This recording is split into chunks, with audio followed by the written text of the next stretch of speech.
Special की शुरुआत हम उस कानून का विश्लेषण करते हुए करते हैं जो इतना सख्त है कि इसमें किसी को भी इम्यूनिटी ना देने की बात कही गई है, फिर चाहे वो आम इंसान हो, कोई पब्लिक सर्वेंट हो या फिर कोई चुना गया जनप्रतिनिधि या फिर विधायक हो।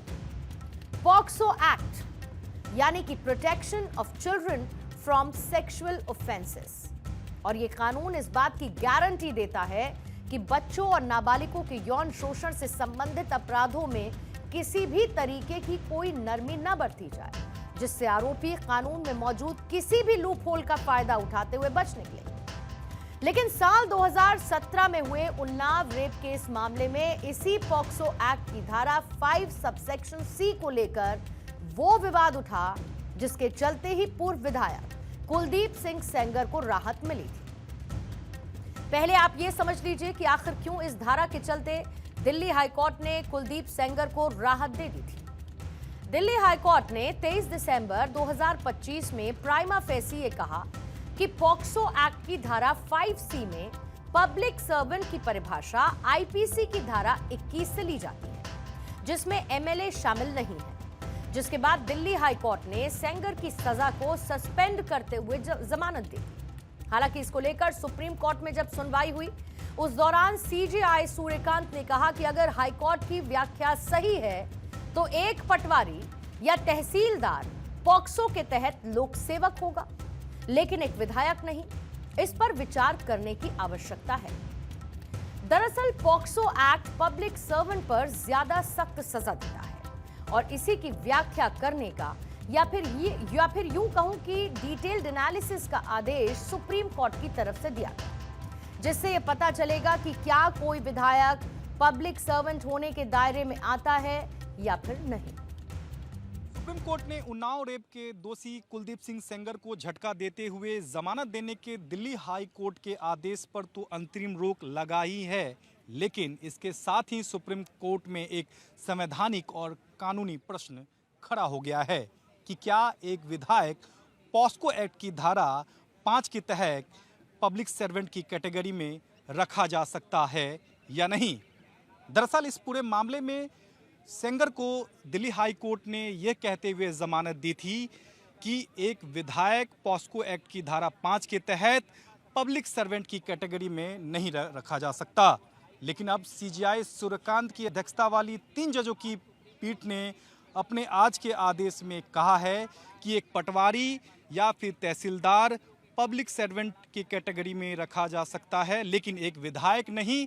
इस पर नए सिरे से व्याख्या करने की जरूरत है। बहरहाल इस पूरे मामले पर सुप्रीम कोर्ट ने कुलदीप सिंह सेंगर को नोटिस जारी कर 4 हफ्ते में जवाब भी मांगा है। तो दिल्ली हाईकोर्ट से सेंगर को मिली राहत के बाद लगातार सोशल मीडिया पर यह मुद्दा छाया था। जगह जगह प्रदर्शन भी हुए, लेकिन आज सुप्रीम कोर्ट ने सेंगर को बड़ा झटका देते हुए हाईकोर्ट के आदेश पर अगली सुनवाई तक स्टे लगा दिया, रोक लगा दी।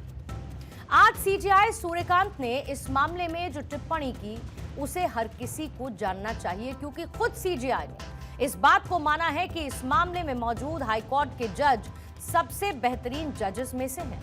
हालांकि कानून के प्रावधानों की व्याख्या करने में हम सभी से गलतियां हो सकती हैं।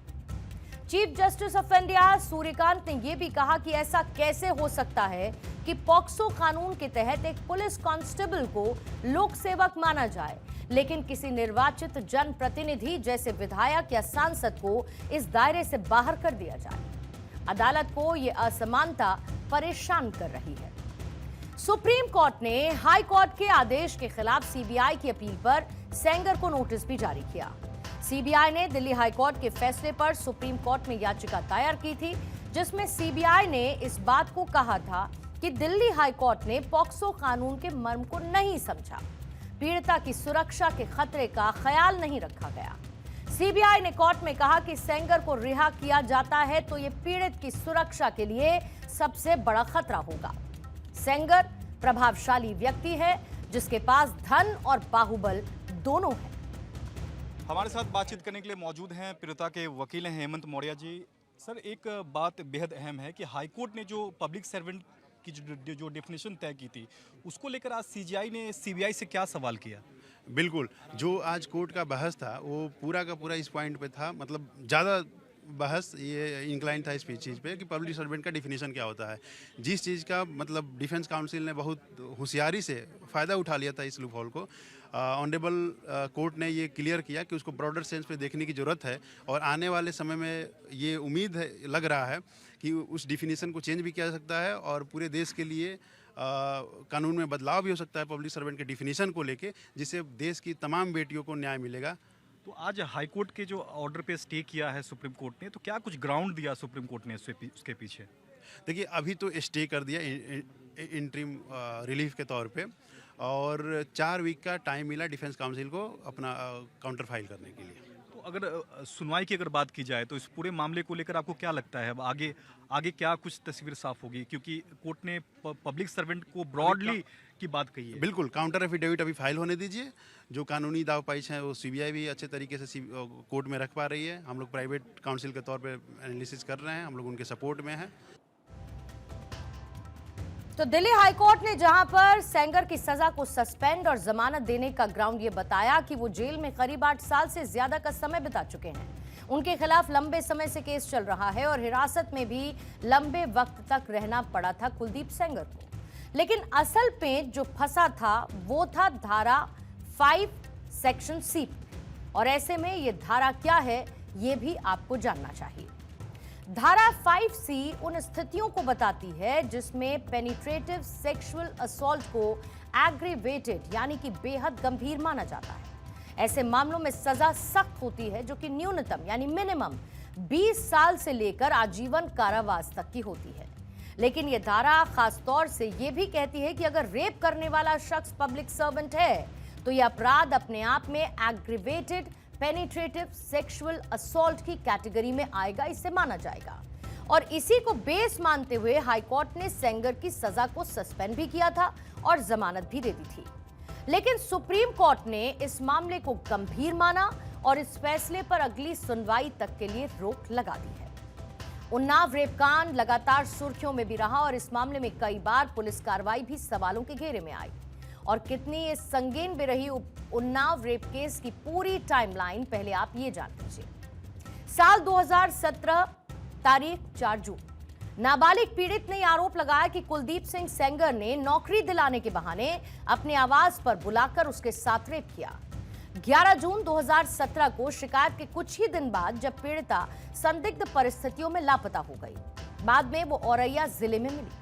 3 अप्रैल 2018 को कुलदीप सेंगर के भाई और उसके साथियों ने पीड़ित के पिता को बेरहमी से पीटा। 9 अप्रैल 2018 न्यायिक हिरासत में पीड़िता के पिता की मौत हो गई। 13 अप्रैल 2018 को जब इलाहाबाद हाईकोर्ट की फटकार के बाद सीबीआई ने कुलदीप सेंगर को गिरफ्तार किया। 28 जुलाई 2019 रायबरेली में पीड़ित की कार को एक ट्रक ने आमने सामने टक्कर मारी। इस हादसे में उसकी चाची और मौसी की मौत हो गई।